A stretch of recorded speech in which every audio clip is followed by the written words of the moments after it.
Before we get started, this video is entirely speculative. We are diving into the deep pockets, the deep corners of NBA Twitter to see if we can dig up some golden nuggets on the Toronto Raptors offseason potential moves. So we're not talking about any official NBA insider that we can point back to if they're wrong and give them criticism and not trust them in the future. We're not talking about any NBA beat reporters, Raptors beat reporters, that have been covering the team, that have those insiders. Heck, not even Michael Grange, who has been wrong certainly in the past, but people don't really realize he's Masai Ujiri's mouthpiece. So whether it's right or wrong, the information that he's getting, it's coming straight from the Toronto Raptors front office. Addressed this in the last video. We're not talking about any of that.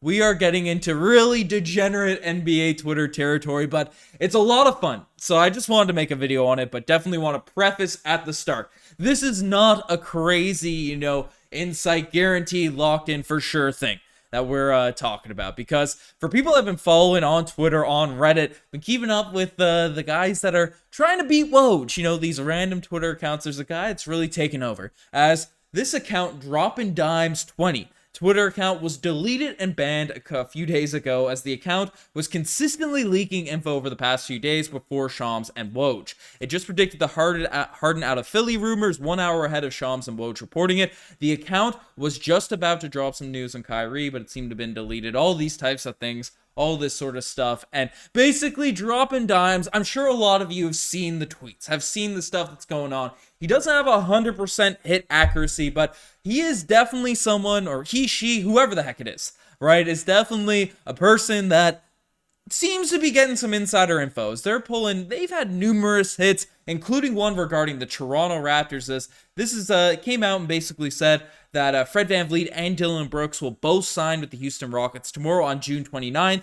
With the 2-year, $80+ million for Fred VanVleet, and then Fred VanVleet ended up cashing in for $43 million. And basically, listening to the Raptor show this morning, we heard that this is essentially exactly how things played out. The Rockets, they were sort of coming in with that $40 million offer. We heard the rumors, the speculation about it before it happened, not on the 29th, but the day after. That's what people were sort of saying from Mark Steins of the world and all of that. But then the Rockets pivoted on the day of free agency and said, hey, we'll give you that third year at that max money. So that's exactly how everything played out. And he's gained a pretty solid following by covering topics before the Adrian Wojnarowskis, before the Shams Charanias are able to get to it. And right now, his second account, so not Droppin' Dimes 20, as that has been banned, Droppin' Dimes 50 is already up to 34,000 followers on Twitter. And he's dropping some news regarding the Toronto Raptors. Now, he's had some hot takes, he's had some stuff coming, but given all the smoke that's been put out over the past couple days regarding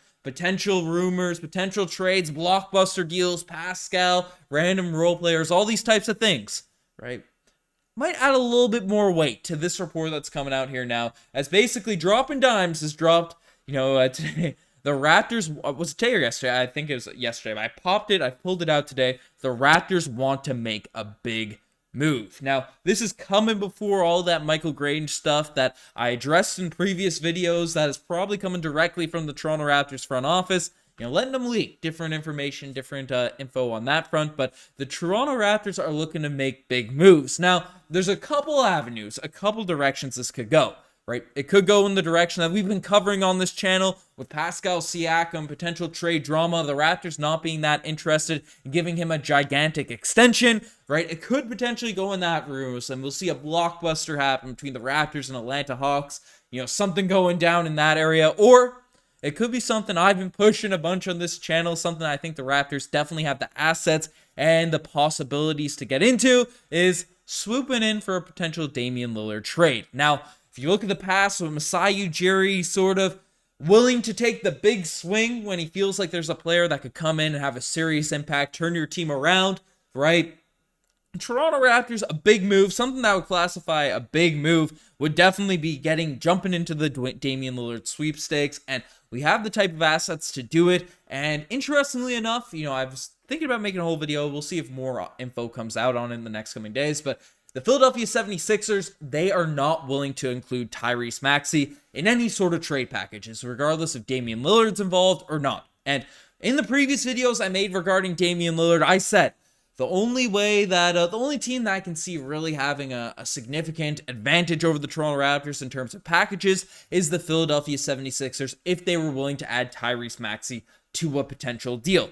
I think Hero is getting completely overblown, and I'm going to plug it here now. Our Raptors Digest Discord is going crazy a little bit today regarding the Damian Lillard drama. Had some fun back and forth with the folks. Really fun community over there. Definitely check out the Discord and the link down below. But basically in there we were talking, and Tyler Hero, he's the centerpiece of a Miami Heat package. He'll throw in Caleb Martin, even though they're hesitant to. I think they're trying to beef up his value. But basically, from the reports that have come out, right, Tyler Hero's value is so bad, given his current contract, his injuries, and all these types of things. The Nets would actually want assets attached to Tyler Hero if they were going to pick up his salary, if they're going to take in the vast amount of money that he's making year by year. So Tyler Hero is not going to be a guy that the Portland Trailblazers are interested in, given that massive a contract, his lack of impact relative to the amount you're paying for him, and their current roster construction. I mean, at that combo guard position, they already have, They have Shaedon Sharpe. They just drafted Scoot Henderson. He'll probably be their point guard now at this point. You have Anthony Simons there.